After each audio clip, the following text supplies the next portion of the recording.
As we mentioned earlier, President-elect Biden beat President Trump 56 to 42% in Cobb County this November. But margins are everything in today's Georgia Senate runoffs. Both Democratic Senate candidates underperformed relative to Mr. Biden's success. Jon Ossoff won Cobb County with 54% of the vote, a 10-point margin against Senator David Perdue. Raphael Warnock came out ahead in what was largely a three-way race against Republicans Kelly Leffler and Doug Collins. However, he still only got 37% of the vote. Republicans are hoping these are signs their Senate candidates will have a better outcome than the president did back in the fall. Jason Shepard is the chair of the Cobb County Republican Party, and he joins me now from Marietta, Georgia. Welcome. Thanks very much for joining us. Thanks for having me. So last time we spoke, you attributed Cobb County's shift toward Democrats to demographics, people moving in from less conservative areas. The president-elect won your county by 14 points. Is there any evidence you've seen to suggest that Republicans are changing people's minds for the Senate runoffs?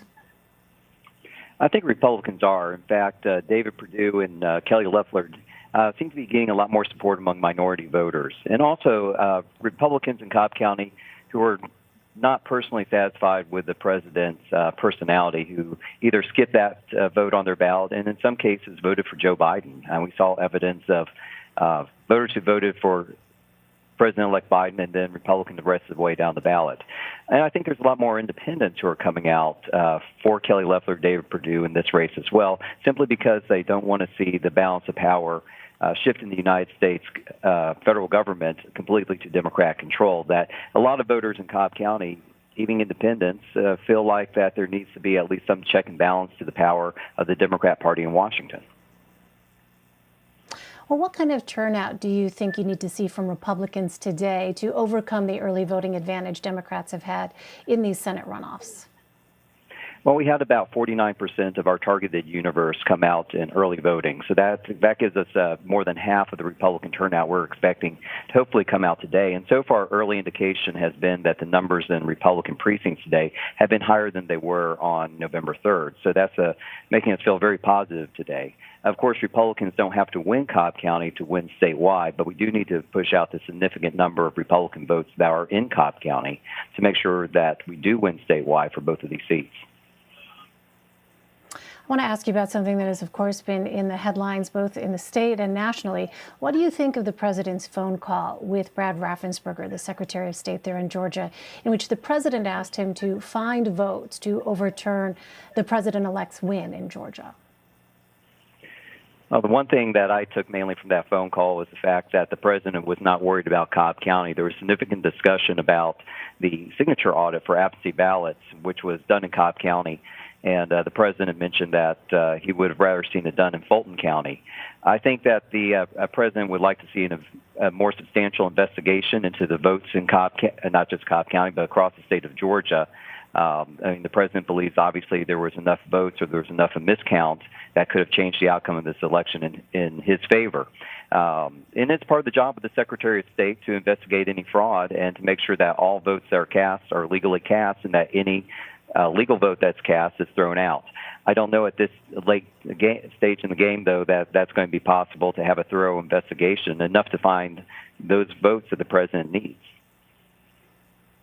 Do you think that phone call helped or hurt Republicans, Senators David Perdue and Kelly Leffler? Because you said a moment ago that there may be some Republican voters who are responding to the messages they're hearing from the senators who may not necessarily be comfortable with President Trump's personality. Well, I think the stakes in this election are high enough that it transcends the president. I mean, it's Americans that grow up with the idea and learning about the checks and balances in our system, and this is simply another check and balance. So even if voters are concerned about President Trump, they're probably more concerned about the fact that the Democrats would have basically complete power in Washington, D.C. with no check and balance on that. And Americans typically do not like one-party rule. So I think having this election and the president going out and saying that we need to get out the vote for Kelly Leffler and David Perdue, not only for Trump supporters, ensures that his legacy is protected, But even for Republicans who are not favorable to Donald Trump, it still is a check and balance to the Democrat control in the federal government. So if they can get out and vote for Kelly Leffler and David Perdue, we'll have some balance in the federal government. And I think Republicans, whether they were supporters of the president or so-called never-Trumpers, both support that effort.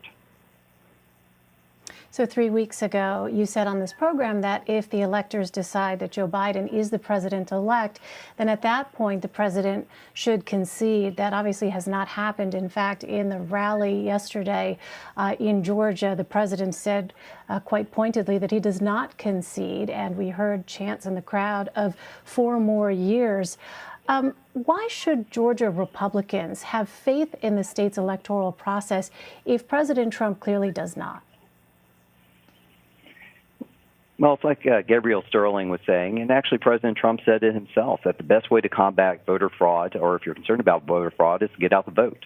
It's hard to steal an election with a wide gap. It's a little bit easier to steal a very narrow spread between the candidates. So I think the president's message has been right on that Georgians need to get out and vote for these 2 senators. And the best way to make sure that their vote is counted is to make sure that everyone gets out and vote. And it looks like that we have a strong voter turnout today. And I think a lot of Republicans have been waiting for this day to go out and vote, maybe not trusting the absentee process as much as they did in November. So waiting to see on Election Day is part of the response to that. Very quickly before we let you go, the president also took aim at the Republican governor there, Governor Kemp. He said that he would be back in about 1.5 years to campaign actively against Governor Kemp. When you hear that, what kind of reaction did you have as someone who spends his time there in your county trying to build and grow the Republican Party there? Well, the Republican Party always has very spirited primary campaigns. If the president comes and campaigns for a candidate challenging Governor Kemp, that'll be part of the process. And it'll be up to the Republican Party and Republican leadership afterwards to bring the party together. We don't know who the Democrats will put up, whether it'll be Stacey Abrams or someone else. But at the end of the day, we know that whether it's Brian Kemp winning the primary or some other Republican who's challenged him, we will come together and we'll make sure that we defeat whoever the Democrats put up against us. Chair of the Cobb County Republican Party in Georgia, Jason Shepard. Mr. Shepard, thanks very much for your time. Thank you very much.